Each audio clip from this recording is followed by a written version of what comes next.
I don't know what's going on. My machine's running great, so I can't really put it on my machine. Not sure what's happening, because Discord still works fine. Maybe it's because it's raining outside. I don't know, but we're back, and we were talking about G limits for Fight for Honor, and we were talking about the F-14. F-14 G limits. It doesn't log the max G pulled during a flight, and then it doesn't. So pilots would go ham. They didn't care, and nobody knew. Nobody was the wiser about what was going on. So yes, you can pull huge amounts of G in these aircraft, but it doesn't mean that you should, right? It doesn't mean that it's a good thing, because things may not happen for several sorties. Things may not happen for years. But what happens when somebody goes up there? No. Task Force tried it. It didn't at the beginning. It does now. It did in the B model. But the first ones that came out didn't. Talking to several pilots, it didn't at the beginning. So it does now, but the first variants didn't. Like the ones in Vietnam and stuff, I'm pretty sure those variants did not log max G. I'm not saying it didn't eventually. It did. It definitely did.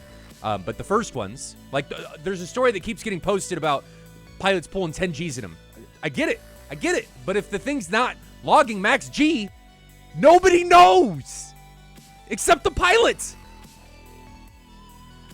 So, it is what it is. And it's the story that keeps getting brought up over and over again. If you guys check the Fight for Honor posts on the ED forums, that's the thing that keeps getting brought up, where some pilot said he pulled 10 Gs. He may pull 10 Gs, but that does not mean that you should.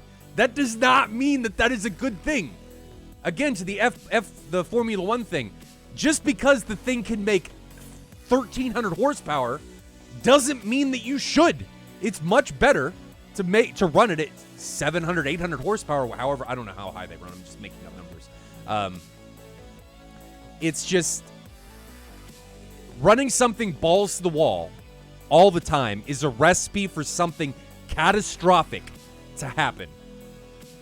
Precisely at the moment you don't want it to. So, that's a little bit irritating. I get it that it's frustrating. I totally get it that people are upset because they're like, Moltar, the guys that are flying with HMS and stuff, they've got their G limit in their helmet. Well, that's a benefit of 20th or 21st century aircraft, brother. You got steam gauges in your F-14. What do you want me to do? Like, what do you want? You're choosing to fly an F-14 against something with 21st century technology in it. That is just something that you have to learn to cope with. It's something you have to learn to cope with. And the more viable argument with this, not that one. I don't buy that argument. The more viable argument with this was saying the G limits probably aren't a good thing is desync, the lack of accuracy through the F10 map, F2 or the bar at the bottom of spectator mode, and the fact that TACView isn't always 100% accurate.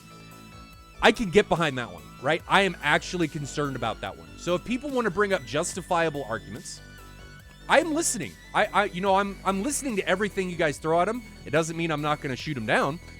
But if people bring stuff up, I do read everything. So what Task Force Tried It just said, I do pay attention to all this stuff. So, all right, let's try this one more time. And say I turned some stuff off. We're going to try this one more time and see if it decides that it wants to play nicely. So, fingers crossed. Fingers crossed. We'll have to see if it decides that, hey, Moltar, he fixed some stuff. Let's see if it... No, it's not the router. It's not the router, because other things are working fine. That ain't it. It's something weird. Mel raids with a party of 10. Thank you, Mel? We're having internet issues where I keep dropping in and out, so hopefully that ends up getting fixed. I don't know what is happening or what's causing it.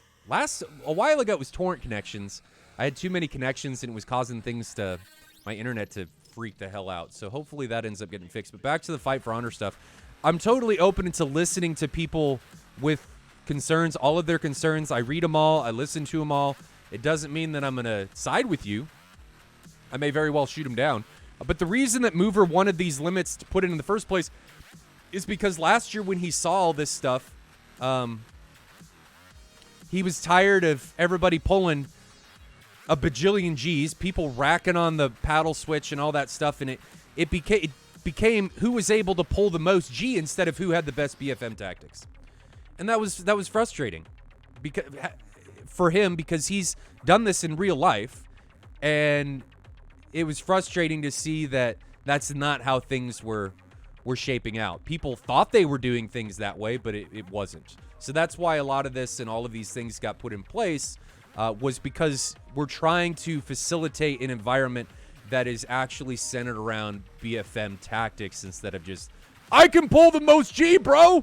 Check out my mad skills! Which, it does take skills, but it's not what Mover wanted to see in a BFM event. And so we were trying something new. So just wanted to put that out there. Gonky actually has a video, if you guys check out his channel, about the paddle switch in the F-18, because I'm pretty sure Gonky actually flew the F-18, and why it's never used. So I suggest you guys all check that out. I am going to get things dialed in for the stream. I got to bring up the tracks. But how is everybody's week going? It is Thursday. Borchi just raided with a party of 13. Welcome, everybody. We were experiencing connection issues. I have a feeling it was torrents. Moltar, what do you mean you do torrents? Dude, I don't do anything wrong on torrents. I do good things with torrents. I just had too many connections, and it causes problems. I'm betting that that's what my problem was. I had too many connections, and it was causing internet to go. So hopefully, we're past that. Urtar, man, Mover wants us to do the best within the operational limits of the airframe. Correct. Yes, flat spin. I am seeding, if you will. So, Urtar, man, that's all of the torrent limits are based on, not the torrent limits. The aircraft limits are based on the NATOPS limits. So he's not like pulling this stuff out of his ass. These are things that he's doing that are grounded in the actual manuals. So it's not like there's no foundation for the things that he's putting up. I totally get where he's coming from. Task Force Trident asks, somebody suggested a no head-on shot rule. The problem I have with that, while it would be cool, I think matches may last too long. So we got to be careful. TFS 81, yes, it can pull more than 7G, but it doesn't mean that it should, is the point that that Mover is trying to make and that I am trying to make. Yeah, all the aircraft can pull more G than they're rated for. It does not mean that you should, right? That's the key that everybody is missing. Yes, you can. It doesn't mean that you should. And people get spoiled in DCS with the fact that you get a new jet every time. In real life, your planes are old. You don't want to pull over that G limit because something may break badly and you may die. That is the point that we're trying to hammer home to everybody, that yes, the aircraft fundamentally or theoretically is able to pull more than the G that is in the NATOPS manual. All of them can do that, right? The F-15, I think, can pull ridiculous amounts of G. It does not mean that you should. Because even if you come back alive and your plane seems fine, let's say the crew chief jumps in there, is like, dude, you bent the fuck out of your frame. Your plane is decommissioned. That is not what you want. And people in DCS, I'm going to say it again, get spoiled by taking new aircraft every time, where in real life, the real guys that are flying, some of their planes are as old as them. That's what people need to remember. That it's not about, they may be able to do it at the very beginning, but these things are old. If you drive an old car, it does not run how it used to. The engine does not put out as many horsepower as it does, even under good maintenance. So just remember that those are the things that you have to consider. And us in the sim environment are accustomed and lucky that we take new aircraft every time. And that is not something that real pilots are able to do. And Mover's idea is to try and set this environment for Fight for Honor in a more realistic setting and base the restrictions around what the real guys do, even in combat. Now, yes, if you're maybe in a BFM merge and somebody's all over you 6, you're probably going to say, to hell with it, I'm going to die, I need to try and jink it. But if you're behind somebody, I don't know, it'd be one of those questions of, if I pull it over, am I just going to die anyway? So these are the things that you have to weigh, right? So things that people need to consider. I'm not saying it's right or wrong. These are just the arguments that I'm throwing back at you guys. So if you're going to blow up planes if they over G, I don't know what you mean, Flatspin. Can you elaborate there? I'm not quite sure what you mean. I think we fixed the disconnect issue. I think we're fixed. And again, it wouldn't be a SATAL stream if things weren't catastrophically breaking or not happening. But for anybody that's just joining us, this is SATAL 2020. I'm your host, Moltar. And today's match is JG78 taking on Baby Shakers. And as I said earlier, are the Baby Shakers going to shake the crap out of JG78? Or is JG78 going to beat the ever-living hell out of Baby Shakers and put them into submission using German precision? We're going to have to see. And I think I've got everything ready to go in the sim. Let me just dial the fast forwarding back and make sure that I've got the correct camera angles before we jump in here.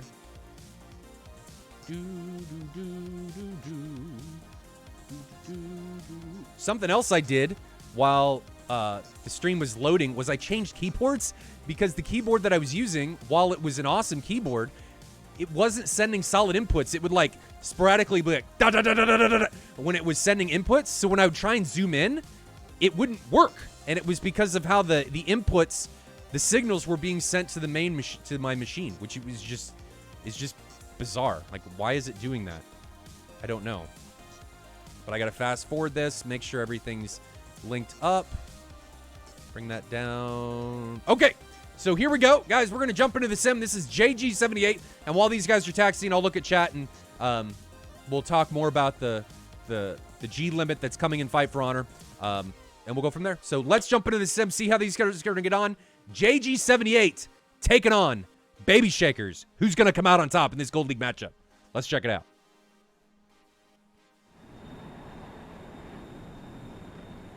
So here we are, sitting with Skittles in his F-14. The other 3 guys for Baby Shakers are rocking 316s. You got Spock, Loco, and Sparky, along with Skittles in his F-14.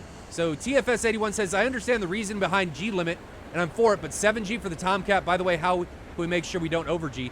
You have a G limit. You have a G gauge in the Tomcat. The Tomcat's NATOPS manual limit is actually 6.5, and we've given you a buffer of 0.5. So I get that it's low, man. I totally get it, but that's what NATOPS says it is. I can't. I don't know. I don't know, right? I'm not. I don't know what you want me to tell you. All of this stuff is based on the NATOPS manuals. Flatspin, this is the argument that I think people need to be making, instead of F-14 should be able to pull more G, blah, blah, blah, blah, blah. I think they need to be focusing on the fact that it may just be a little bit difficult to enforce, and maybe the more viable strategy would be to ban paddle switches, ban flaps, like the landing flap exploit that people used in the F-14, and the other things that the Mirage does and stuff for this stuff.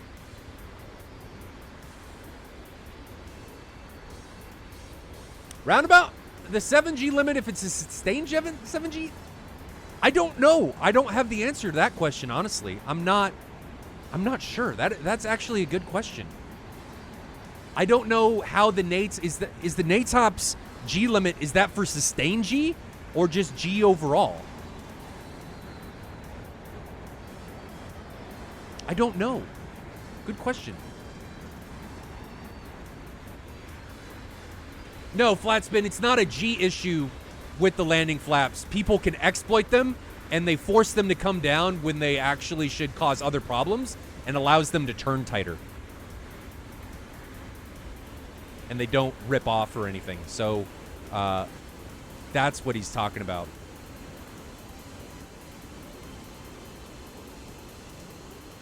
Olive 15V says using paddle switch on the F-18 will cause rivets literally to fly out of the plane in real life.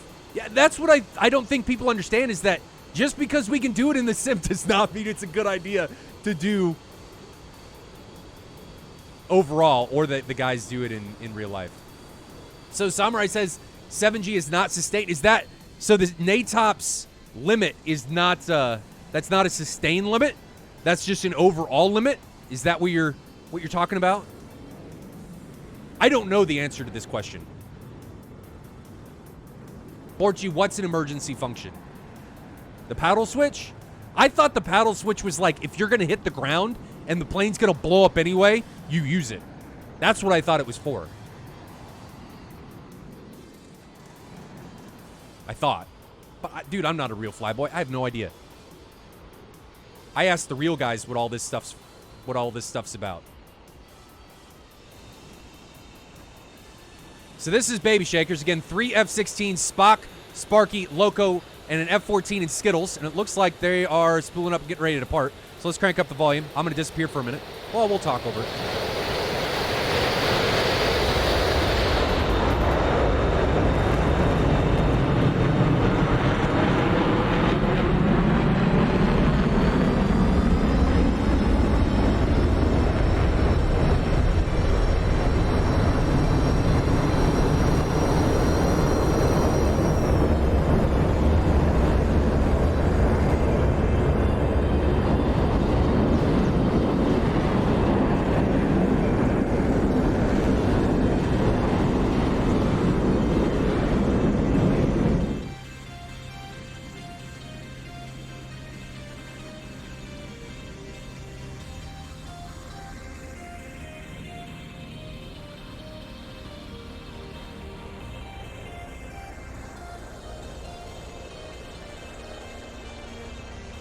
Yeah, Borchi, that's a good point. Maybe if they had a missile fired on them, but I don't have the answer to that question.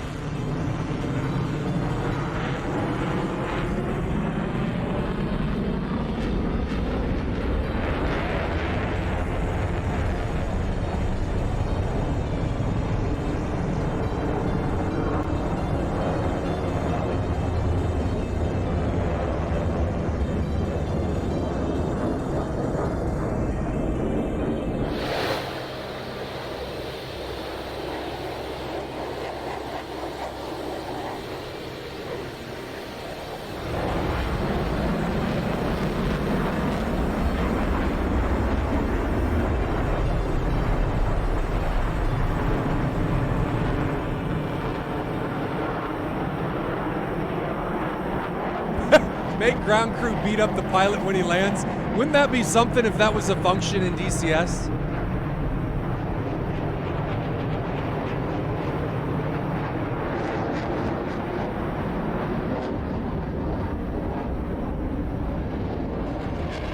Borchi, is this your first time joining us in a while?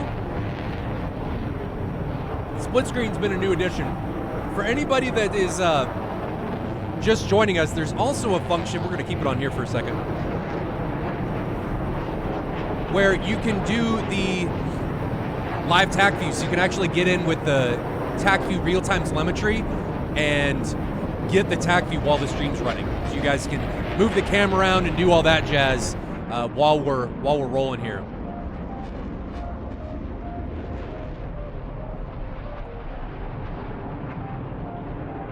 This is a very short mission location. Guadada taking on Sanaki, so the distance between these airfields is only 80 miles. So first missiles are already coming off. It's being launched by JG78's Horaz, and I think we're going to see a balls to the wall, beat 'em up, smashing up, face smile fest here coming at you here in just a second, because there's nowhere to go. The bubble is very small. It's got a radius of like 25 to 30 miles. So this bubble's only like 50 miles across, which is going to be a thing. Borchi asked, do you know if it's possible to actually have the cockpit views as well? Not right now. That is something that I'm looking at doing. I have to get the personal tracks from people, and then it becomes a track syncing issue. I'm going to get rid of my face cam here. It becomes a track syncing issue to make sure that everybody's at the same timestamp. So it's something I want to do, but it's stuff that I have to create on my own because none of this stuff is supported by DCS. Like the split screen, I'm actually running multiple DCS clients at the same time to be able to facilitate this. Horaz has launched another 120. He's launched 2. I think one's come off from Moaz or Ma. So we got 3 120s in the air. And Baby Shakers are splitting. 3 F-16s up here to the north. And the F-14 is down here to the south. And I don't know what the F-14 is rocking. I don't know if this is an A weapon restriction. It's a B weapon restriction. So we're limited to the Mark 47 here.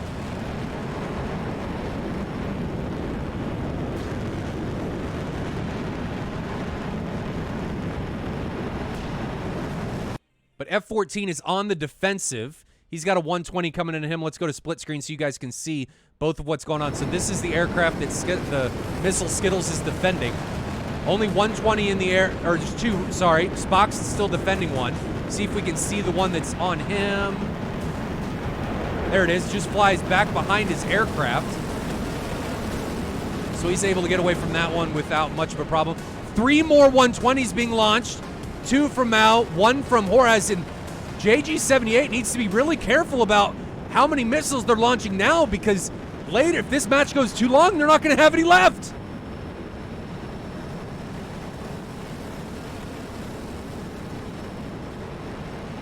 And Loco now ingressing onto Horaz, and that's going to be a good shot coming from Horaz.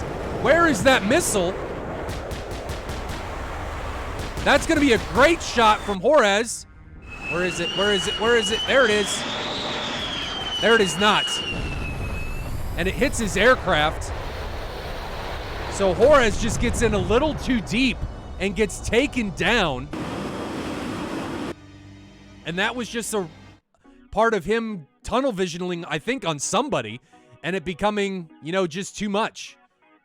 Him not having the energy state or being low enough to effectively defend, and Horaz is the first casualty for JG78. And now we have Ma really pushing in here against the Baby Shaker's side. Is he going to be able to make something happen? He's got 2 enemy aircraft right off the front of him. He's down to 2 120s, 3 before the one he just launched gets let go. And split view here so you guys can see everything that is going on. And let's zoom in here. We've got a 120, barely misses Loco, and the 120 that Ma actually launches on Skittles, so that doesn't become a factor. 120 launched from FLG freaking Gunner onto Sparky. Is that going to be anything? Does Sparky know that that is coming? I'm going to try. Where is it? Where is it? I can't see it, so we're just going to move over. And Sparky gets hit by a 120. He gets taken down in much the same style that Horaz did. And sorry, guys, I'm trying to find these missiles, but I'm just missing them. But Mao has Loco all over his 6. Loco's 0.9 miles back there. Let's move to... Oh, that messed up. Loco, there we go, is all over Mao's 6. And Loco's now being engaged by freaking Gunner.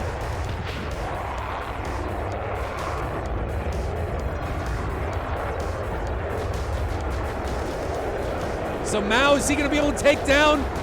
Loco going to be able to take down Mao? Yes! So Loco's able to take down Mao, and I think Loco's able to get out of this engagement without really any issue. Indeed he is, but now he's head on with Coma.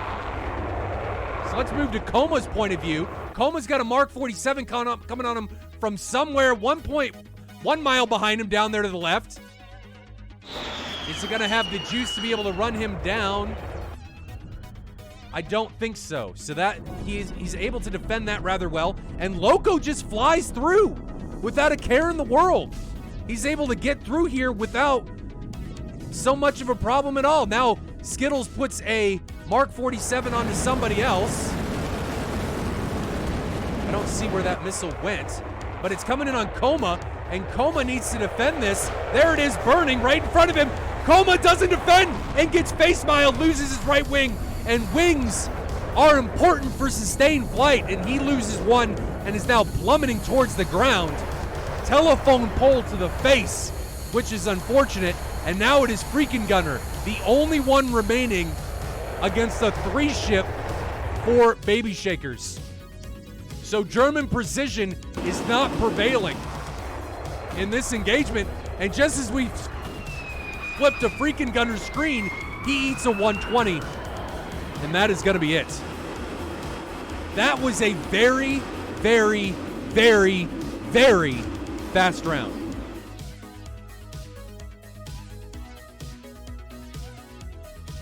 Dang. Dang. Dang it. There we go. Is all I have to say. Maybe flat spin, that's entirely possible. Maybe they did run out of missiles. I don't know. They shot so many at the very beginning.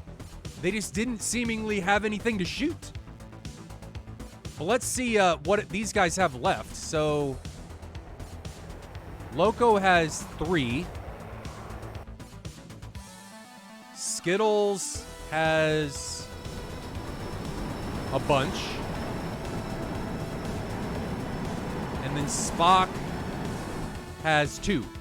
So Baby Shakers were in a pretty good position to... Oh, Spock actually has 3. Excuse me. Baby Shakers had a ton of weapons still remaining. Well done by them. Well done by them. But if you guys saw the beginning of that round, it seemed like JG78 was just shoot all the things. And they did, and then they didn't have anything left.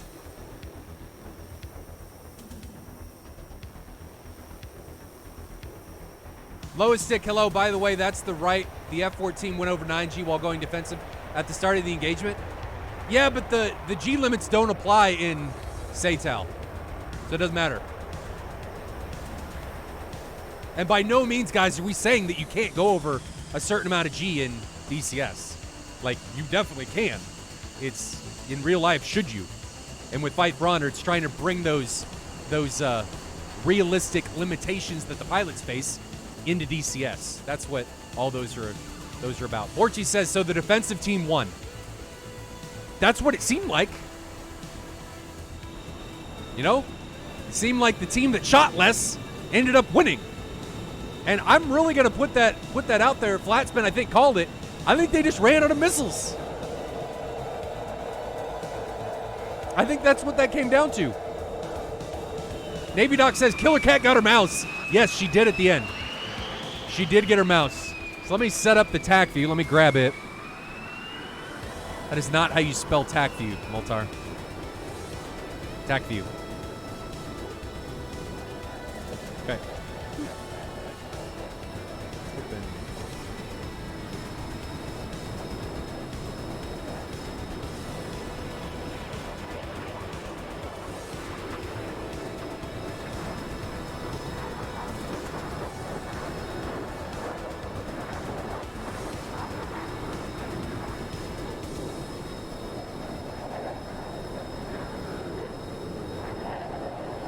Sorry, guys, just trying to make sure I get the right TAC view here. Yep. All right, let's take a look at the TAC view.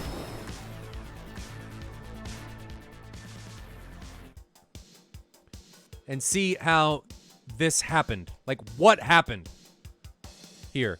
120s just start getting unleashed by JG78 right off the bat. How far away are they from here? 30 miles. Ladies and gentlemen, there are 5 120s in the air for JG78. These missiles back here from Coma and Gunner are launched from 40 miles.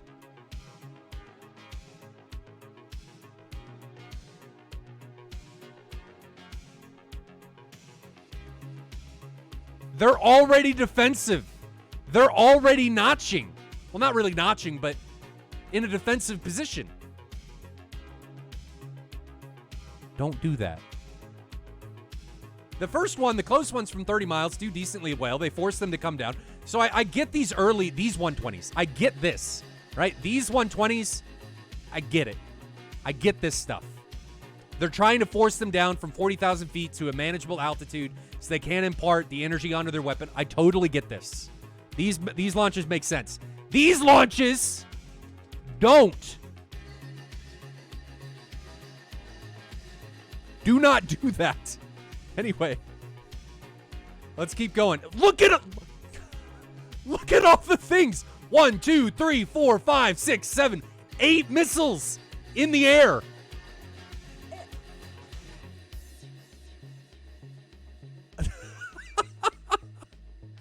And I think they're all F-16s. 8 missiles in the air. You only have 24 missiles total. And you have launched 8 missiles outside of 30 miles.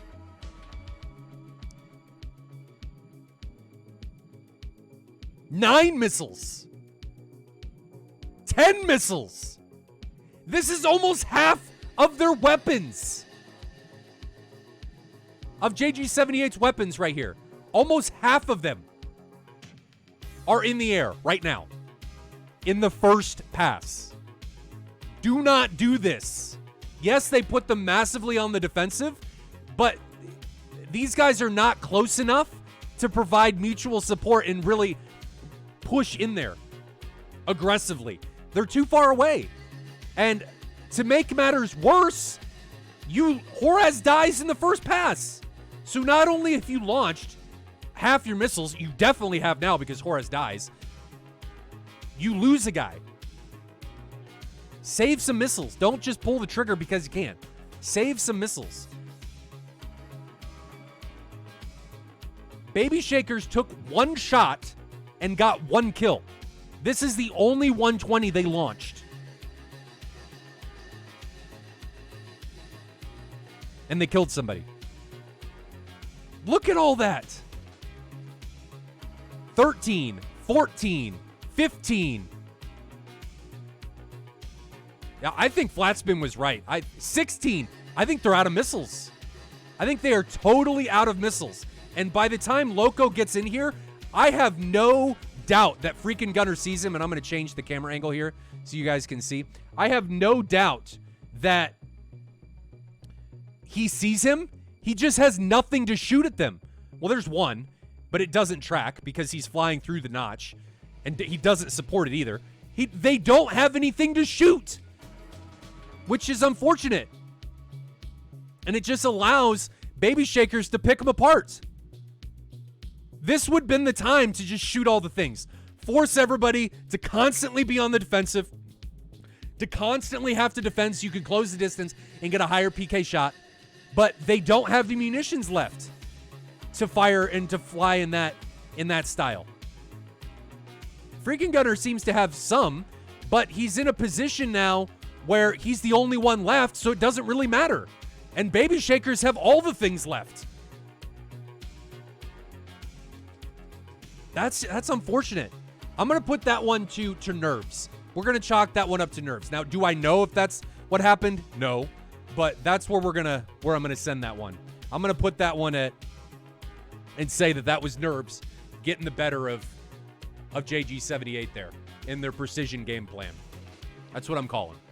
That's where that went. Baby Shakers just flew more defensive, had more weapons, took better shots, and they deserved to win that round. Definitely deserved to win the round. Well flown by them. Well flown by JG78. Just conserve your weapons, man. Just save them, and that round could have ended very differently. Very differently. But well flown by both teams. Baby Shakers are currently up 1-0. Another fan video coming at you while I get things reset up. Enjoy.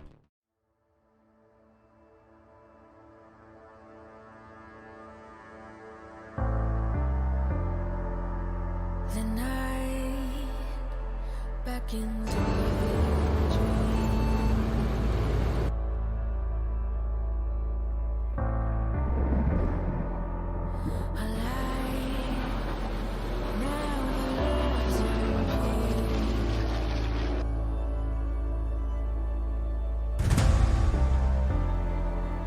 as you stand upon the edge,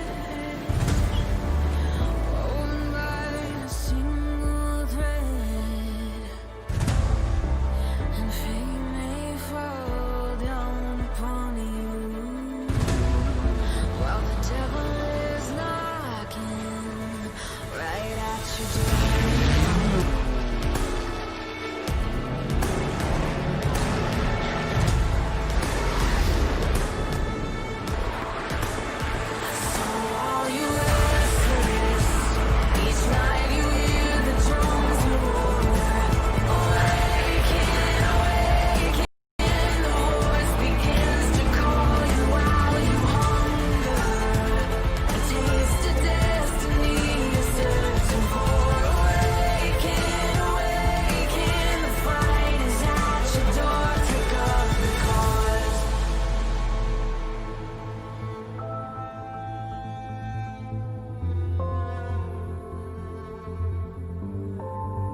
All right, so the next one's going to be a private track, so I'm having a little bit of problems getting everything synced up. Private tracks just don't run as well as server tracks, so it's taking me a bit. But guys, how do you think that round went? That was rough. I think a big portion of that just came down to there not being enough weapons for JG78 to really be a contender in the later parts of that round. They used too many at the beginning, and it came back to bite them towards the end, which is unfortunate. It's really, really unfortunate.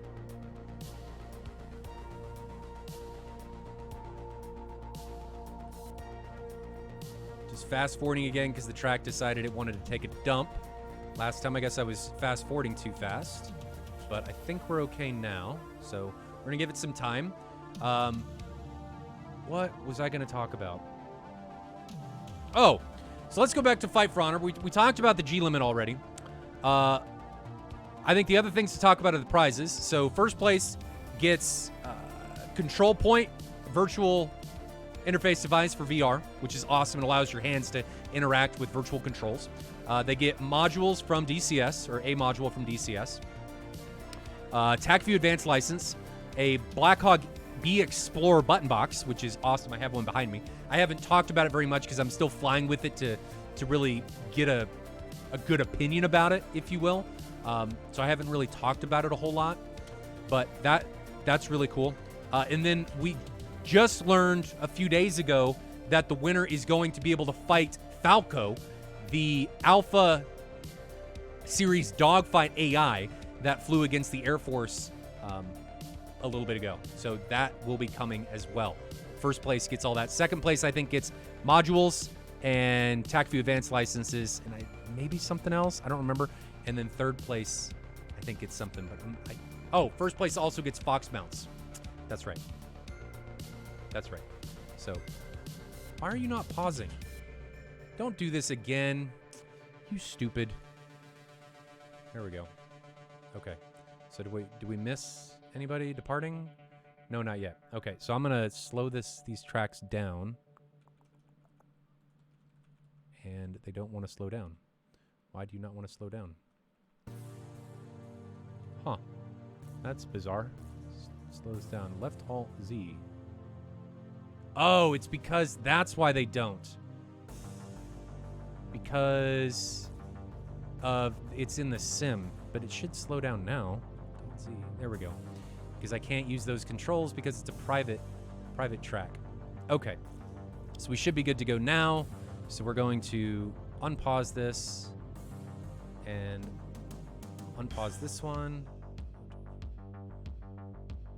Pause this one. Let this one catch up. Sorry, guys. I'm just trying to get everything caught up here while we move into the next match. Again, Baby Shakers are up 1-0 over JG78 in a schmammering. They really shook JG78 in that engagement. So well flown by them. That was well done. They outweighted their opponent. JG78 just wasted all of their weapons, and it showed.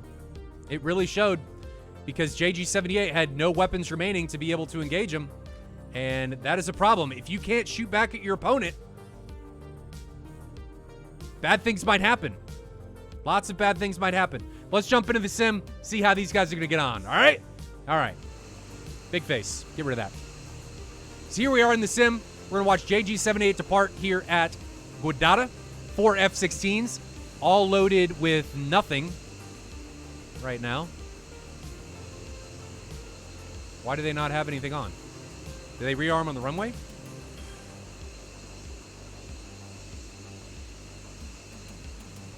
Some of them are rearming.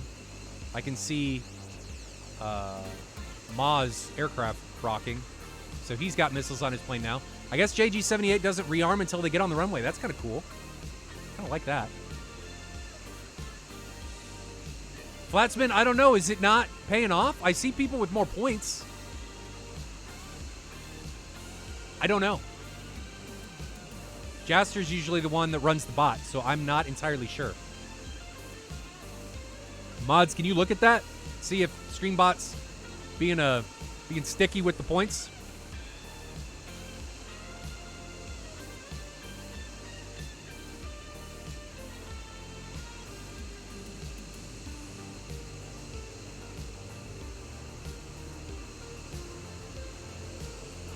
Yeah, I don't know. Maybe it's your closing betting, but we're not issuing them. But anyway, here these guys go. Let's change to ingress music and watch these guys depart. I'm going to turn up the volumes here a little bit, crank up the music, because we all like jet sounds in the morning. Regardless, win or lose, things just sound so good.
Yeah, maybe Streamlabs bot's just being sticky with his points. He wants to keep them all for himself.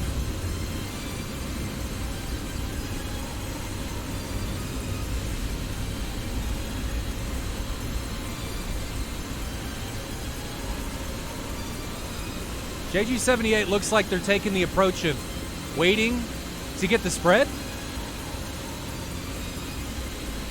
instead of taking off and backtracking and using that fuel up. Don't see him departing yet. Turkey feathers aren't moving.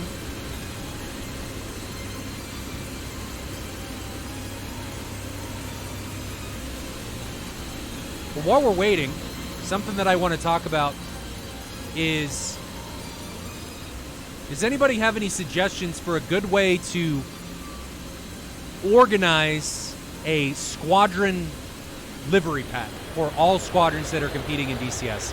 An easy way for teams to both update them and for everyone to download them and get them installed there easily. Yes, Google Drive is a possibility, and it does work, but managing and keeping everybody with access to only their own folders, it gets kind of painful, and it becomes kind of a pain in the ass to manage.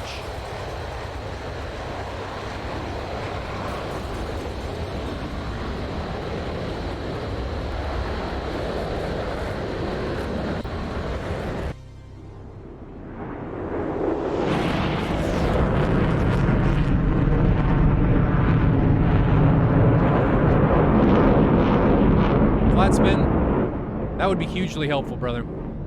I'm always open to outside help. FTP, I thought about it, but does it... I guess you give everybody their own permissions for all that? Do it straight through the website, perhaps? Maybe. I don't know. We'll talk about it off stream. Separation between these two teams is down to 47 miles, so things should start happening here relatively soon. JG78 is hugely separated. They have 20 miles between their two ships. Skittles is in the rear for Baby Shakers, while the three F-16s of Loco, Spock, and Sparky lead the way. And I should touch on Ma, Horaz are leading the way for JG78, and Freaking Gunner and Coma are bringing up the tail end.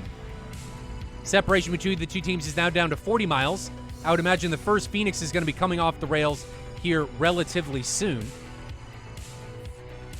Tomcat is at 15,000 feet, 440 knots. Yeah, Shifty Mover, that's a little far. I'd rather see them somewhere in here. This is really far for mutual support. Really far. That's going to be hard. I'm going to turn off. Those are not on, so I guess we're just going to have to deal with the AWACS calls. But maybe they're regrouping now as Ma and Horaz have turned around. You guys can't even see the map. You're just seeing a blue screen. These guys have turned around and are egressing away from the AO towards the friendlies. There's a high friendly marker, 10 miles to the front. So maybe they're going to regroup now in a high to low two-ship approach, two-ship high, two-ship low. I don't know.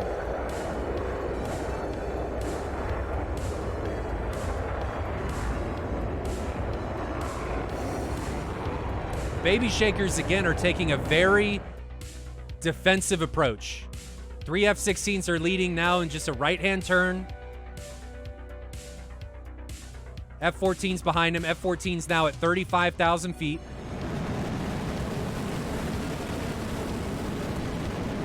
And I guess JG78 is just in a 4-ship grinder, 2-ship going, 2-ship leaving, and they're just going to continue that approach as this match continues to unfold. But Skittles is now head on into the engagement area. He may be the first to shoot. He does have those 4 Mark 47s on his aircraft. Now up and approaching 40,000 feet, 250 knots. Starting to roll over. I guess he's going to try and get some of that speed back. Separation between the two teams is now down to 37 miles. So Skittles is 37,000 feet. The 16s are at 31, 34, and 35,000 feet. There's a separation of 6 miles between the 3-ship formation and the F-14 for Baby Shakers. I like that separation a lot better than what we're seeing from JG78. JG78's separation was like 20 miles, which is, in my opinion, just too far. Hopefully they tighten that up, because it's got to make mutual support a lot easier here going forward. But now 30 miles separating these two teams. JG78's Mao and Horaz leading the way, while Loco, Spock, and Sparky, the 3-ship F-16s, are now heading in for Baby Shakers. And somebody's about ready to leave the bubble.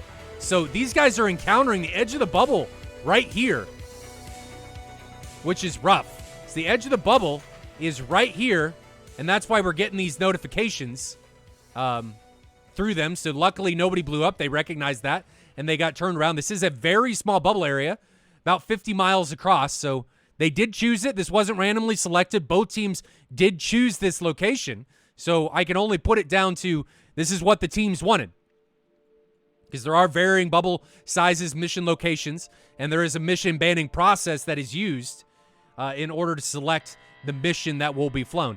Separation between the two teams is 22 miles, and JG78 has gotten themselves in a pretty poor position as they are pushed right up against the side of this bubble, which is going to be right here, just southeast of Guadada. And Baby Shakers maybe have recognized that, and they are pressing. Altitude for JG78 is 36, 26, 16, and 17,000 feet. Skittles is just biding his time for Baby Shakers, saving those missiles, I guess, recognizing that they're not nearly as effective as they've been in the past at long ranges. They're very easily defended. We've got this 120 coming in on Coma. That's the wrong button. Flares are not going to do anything against 120.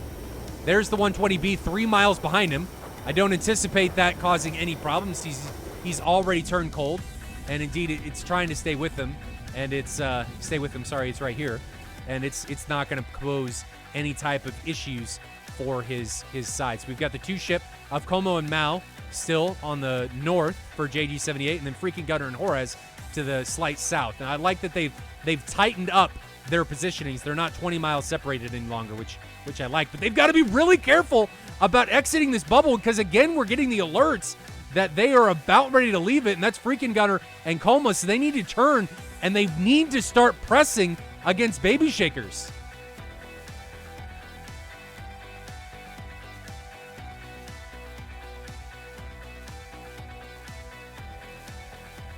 Because if they don't, they're just going to keep running into this bubble wall, and they're going to get pushed out. And if you get pushed out, you can't re-enter. And if you do re-enter, you die.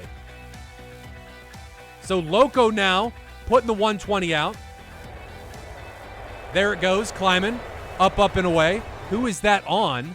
That looks like it's going to be on Ma. And that was launched from 17 miles. Loco's now defending. Ma is already turning around. So if we take a look at the map, you'll see that that's not going to be a problem for either of those guys. And we've got Skittles, though, ingressing. He may be starting to get the sense that maybe he should make his presence known, because he still hasn't launched anything. That was like the second missile launch from Baby Shakers. So Baby Shakers flying and conserving those weapons for as long as they can, doing a good job. Maybe trying to make JG78 have a repeat of round 1, but JG78's been much more stingy with those weapons here coming into round 2.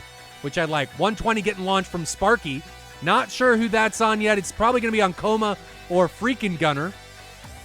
We're going to grab Coma, who's climbing. Decent speed, 360 knots, 28,000 feet. Lets a 120 go.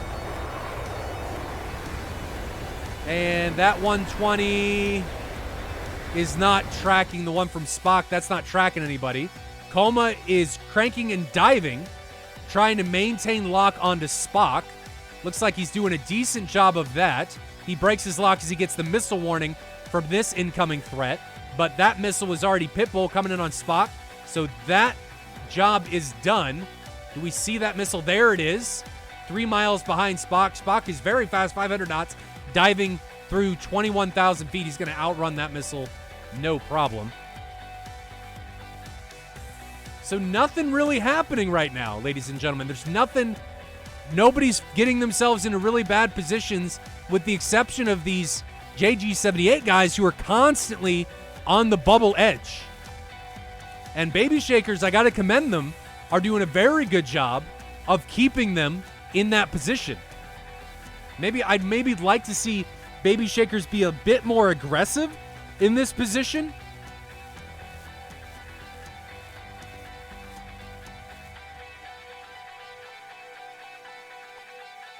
Instead of allowing JG78 to back up and regroup, I'd like to see them continue to press and use that bubble wall to their advantage and push people out.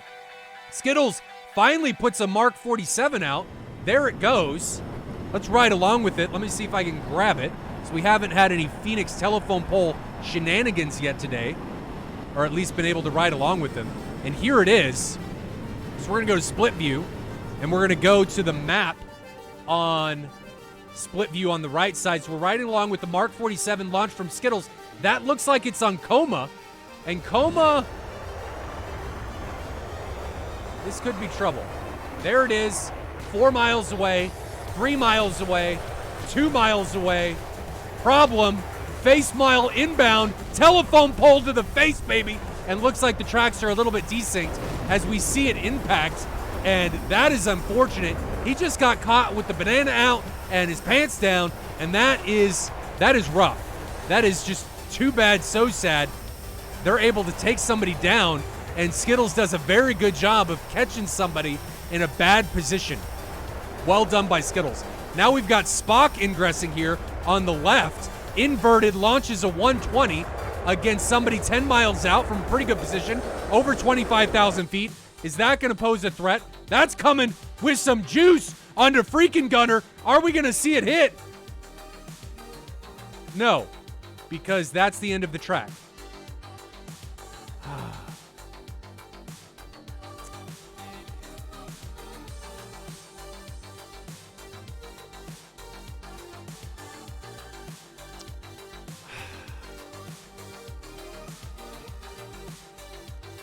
Bro.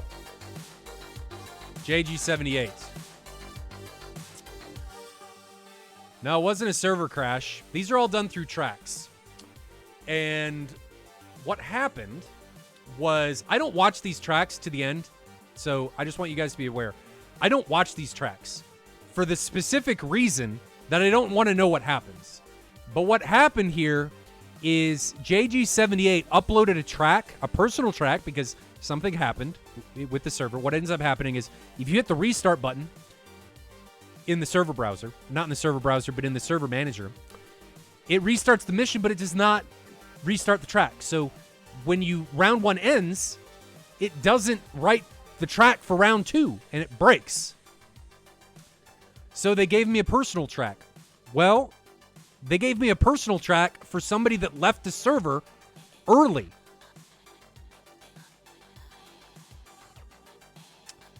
That is unfortunate.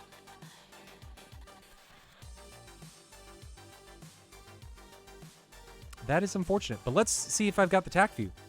Hopefully the tac view's not broken or wrong. Okay, so tac view is here. This looks right. All right, so we're gonna live this through tac view. So let's jump to tac view. We're gonna live this through tac view. I have no idea what happens Okay, so we're gonna fast forward to where we were, and I'm just gonna let it play. Okay, we're gonna let it play, and go from there. So we're. Oh, this is round 1. We don't want round 1. We want round 2. Are these both the same? The same?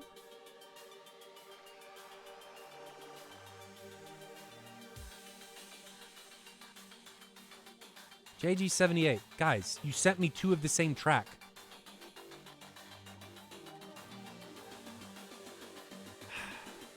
I don't even have tracks for round 2. They're both round 1.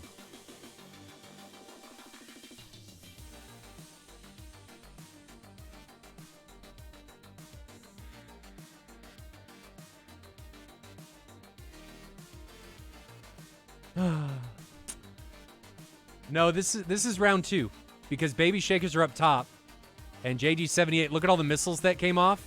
Yeah, this is round 2 because Horaz is the first one to die. This isn't round 2 because Skittles, you come in from the right to get that F8, that F14 kill, and if I go back and we look at the other attack view. I'll try this one.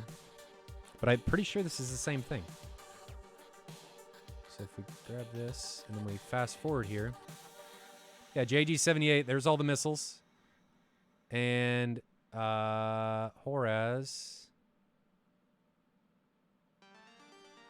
dies right here. This is Horaz dying. So they're both the same track. They're not different. They're both the same track. I just did.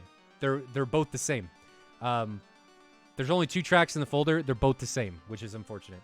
We're all I can tell you guys is Baby Shakers wins. That's all I know from looking at the stats is Baby Shakers comes out on top and they win the round and take the match 2-0. That's unfortunate. Guys, if you're a team and you're competing in SATAL, please make sure that you update everything correctly because it causes problems for the stream, which is unfortunate. That's going to be it. We're going to call it here. Nice short little stream. So the next stream, since today is Thursday, let's take a look at what the next stream is going to be. The next stream is going to be... what's the next one going to be? It's going to be Diamond League. And I think it's Golden Crown taking on Tall.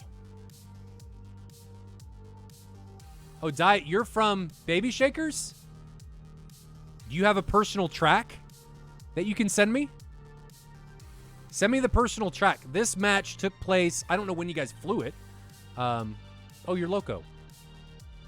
So just send me the track and the tack view. I don't know when this match, when you guys actually flew it. If you flew it on the date, it took place on the 8th of August.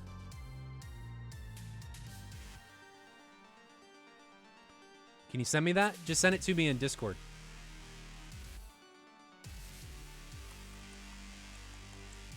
That would be awesome. Track and tack view. 8th of August, if you guys flew it on the correct date. The power of Discord, yes. Hopefully we're able to see this.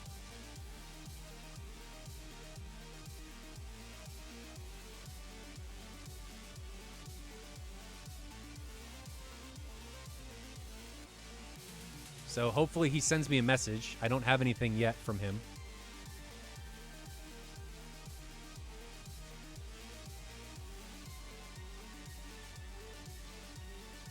There he is. All right, so he sent me...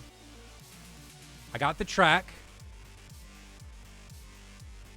And he says the tack view won't work because it's client side. Okay, but we got the track. Hopefully this works. So I'm going to open... Oops. Hopefully this works. Minimize all this. Get rid of that. I have to go turn on external views and stuff, so give me a second while I do that. Desktop. Tracks. There we go. Okay, so let's turn on all these views so we can see them. Turn on labels. Caboose, savior. He's the man in the cape. Thank you. Much appreciated. Diet, much appreciated. Just waiting for the track to resave with the views on, and then I'll fast forward everything. And hopefully it works. Replay. Got it. All right, so I got to fast forward here real quick. I don't know what point we were in the track. Does anybody remember? I'm going to watch the F-14 and see if we can see it. That's going to be I'm going to watch Skittles in the F-14 and see if we can just piggyback on him. Make sure this is the right one. Yeah, Loco, saving the day. Saving the day. But guys, again, the reason I didn't know is because I don't watch the tracks. I start them to make sure they're right? I start them to make sure, and I fast forward to make sure we get to the correct spot. But I don't watch them because I want to make sure that I don't know the outcome, because I feel like if I know the outcome, it creates bad, sincere commentary while the match is taking place, which nobody wants. Nobody wants that. That's not fun for anybody. No, stop that. Okay, so we're gonna fast forward this, and it's gonna take me a minute to fast forward because I don't want the track to break or anything like that. So we're just gonna fast forward. We gotta wait for. This is not the right track, Loco. You gotta send me the other one. This is. Maybe I played round 2 first, but I need the other track. This is the wrong track. You guys are killing me. Killing me.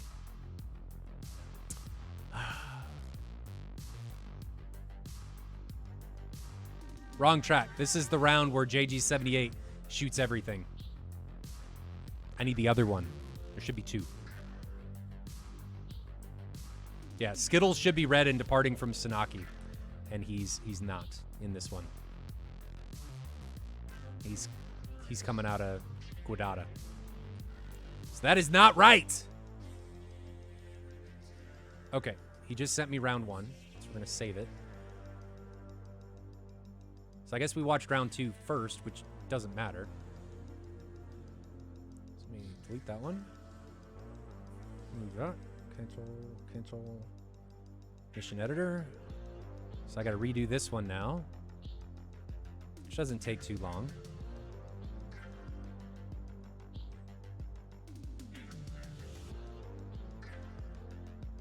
Okay. All right, it's resaving, and then we will start this back up.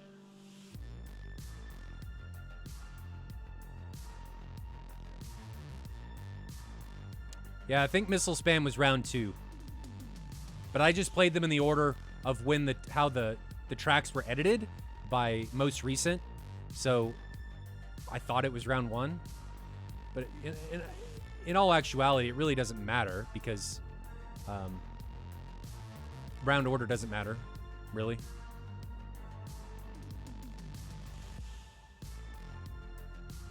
Okay, so this is going now.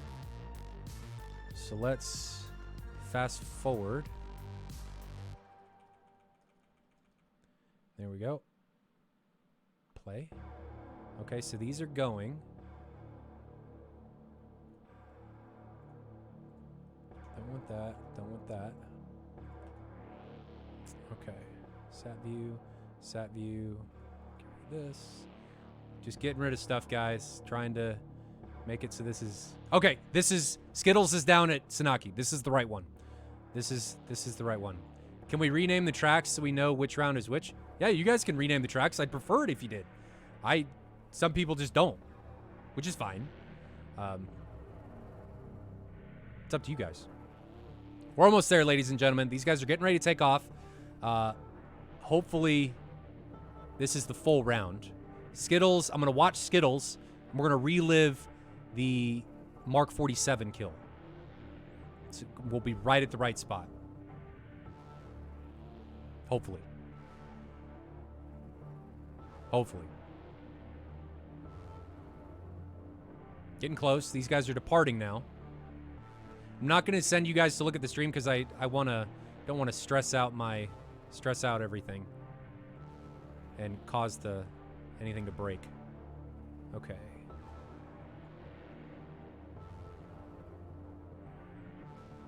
Just watching Skittles. As soon as he launches that Mark 47 on Loco, we're going to pause it.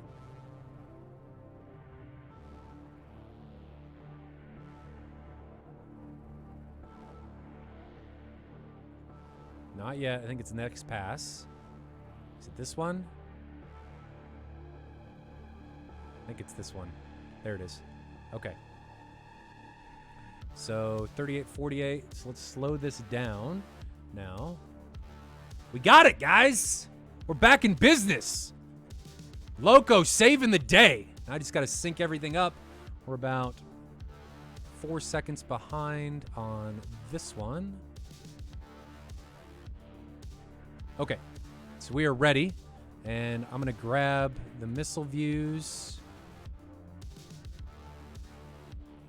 and then we are gonna grab, that was on Coma, I'm gonna grab Coma's view, and we are gonna go to split screen, and we are ready to rock and roll. Here we go. Back underway. Round 2 is saved. Let's do this.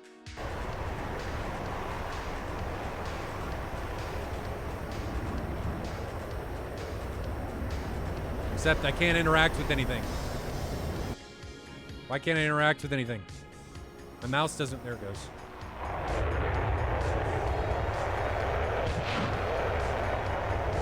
Here it comes. Here comes the freight train. Choo-choo, motherfucker! 4 hours away. 4 hours. 4 miles away. 1 mile away. Face mile time. Smash in the face. Coma gets taken down. And nothing desyncs. The track does not end. Yes. Yes. We are back in business. Skittles with the kill. Getting the hell out of Dodge now. Baby Shaker's up 4-3. Spock now ingressing from the left line. He's got 3 missiles remaining. 120 gets launched. You guys can't see that because I'm a terrible camera operator. And it's coming in on Freaking Gunner. Freaking Gunner, you gotta go down. Oh no. Split view. Boom. And Freaking Gunner gets taken down. Spock defending the incoming threat really well. 2.5 miles away. He has tons of energy. He's able to get away from that threat with no problem at all. 2 pilots remaining now for JG78. Horaz is now chasing down Spock. Is he going to be able to make anything happen, though? Why is this doing this? I can't control him. Now Spock has an incoming threat behind him. I can't, like, control any of my stuff. Okay, let's pause it. Okay, so everything's paused. F2's not working for some reason. I don't know why. F16 sim, F2, aircraft, 2, ICP master mode. I don't know why nothing's working. Comms menu's up. How do I... Oh, is that why? Really? When they bring the comm menu up, I can't interact with anything? What's the button for the comm menu? Does anybody remember? Is it, coming? Okay, I got it. That's bizarre. Totally bizarre. Okay, so let's do that. Let's get rid of the... I can't get rid of the comm menu. Let's play it. Yeah, when they have the comm menu up, I can't interact with anything. That's weird. But Horaz has an incoming threat on him. I can't get rid of the comm menu either. Strange. So we'll just do it like this. 120 release from Sparky.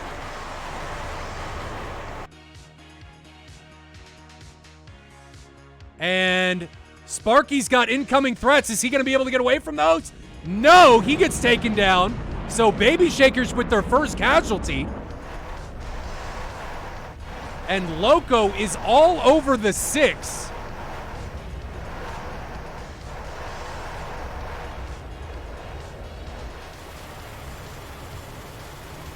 Of an incoming Mao.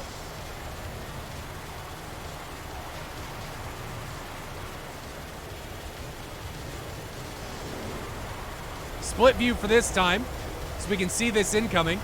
And Mao is now merged with somebody, but I don't think he knows nor cares, as Mao puts a 120 now out onto somebody. Not the right button there, buddy. So Loco takes down Mao without a problem, and now it is Mao who has an incoming threat behind him. But again, the communications menu's up. Matt Loco gets taken down. But at the same time, now Juarez has all kinds of threats coming in on him. Is he going to be able to get away from this? I think so, yes. So Juarez is okay. No! Loco, your track ended. No.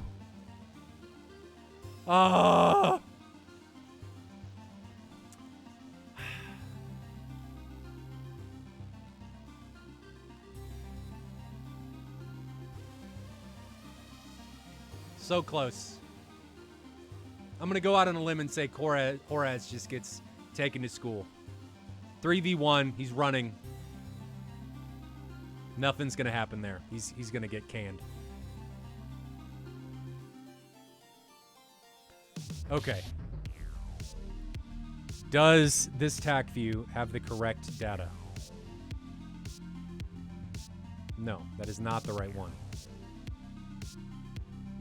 Let's try this one.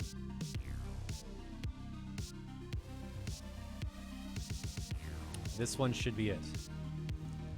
Okay, so here's the TAC view.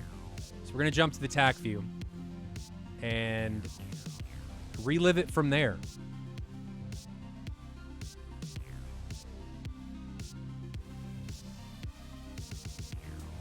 So here we go. TAC view's unfolding. Skittles is our first guy. Comes in here. Doesn't launch on this pass. Now he's going to launch. Passes Loco. Mark 47 telephone pole unleashed. And Coma just gets caught 30,000 feet. Mach 1. You got to respect the kitty, guys. You got to respect it. If you don't, you're going to die. And he dies.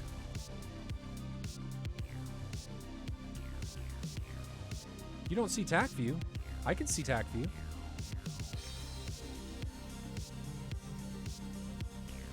I can see it fine. What are you guys talking about? This isn't the wrong track, right? The wrong track. This is the right track.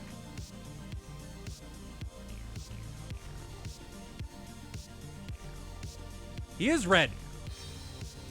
Oh, I know what's going on. Hold on. You guys are looking at a different instance of TAC view. Hold on.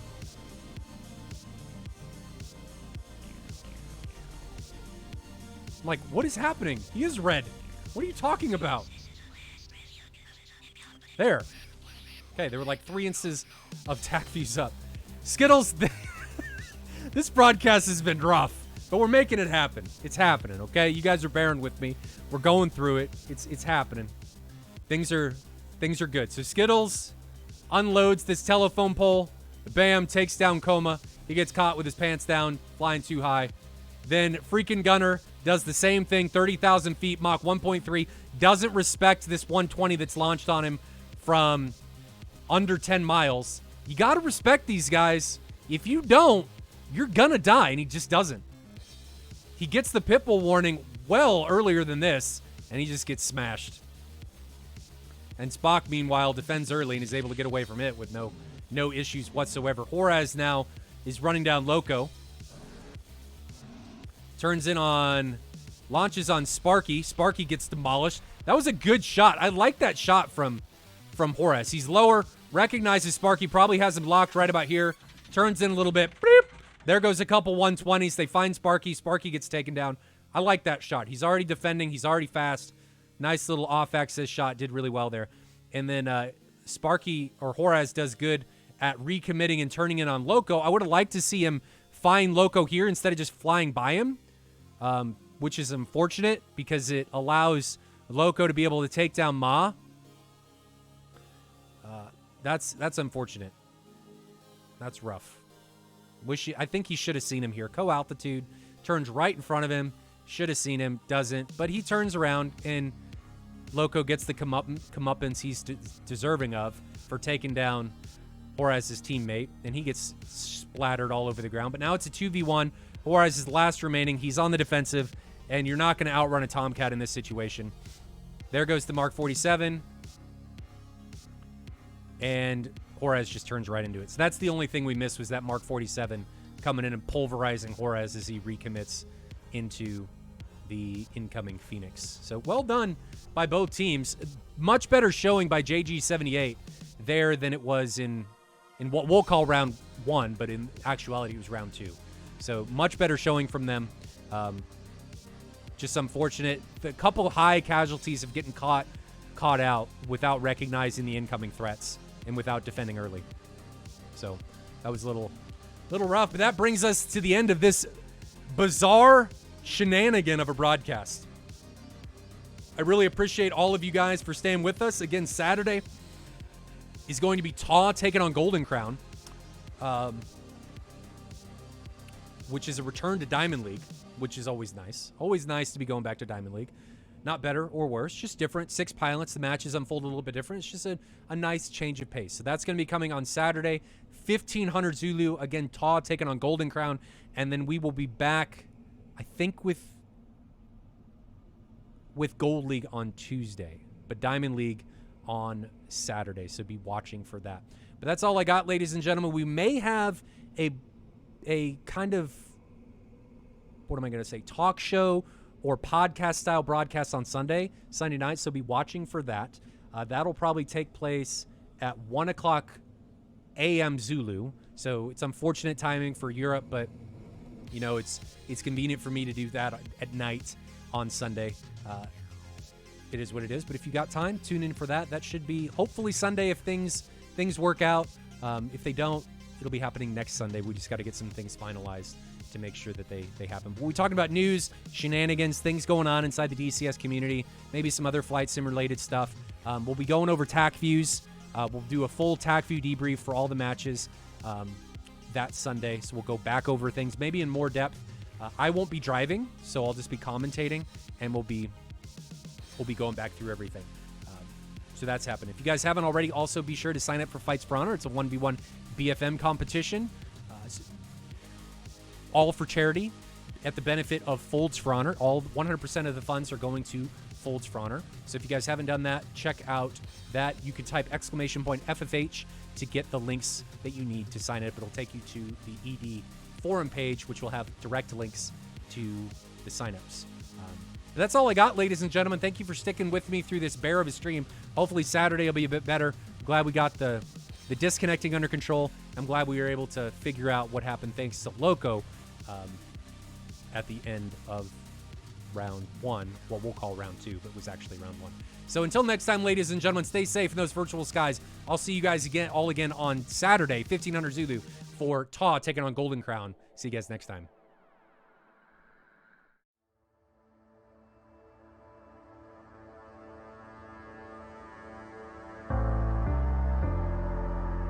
The night back into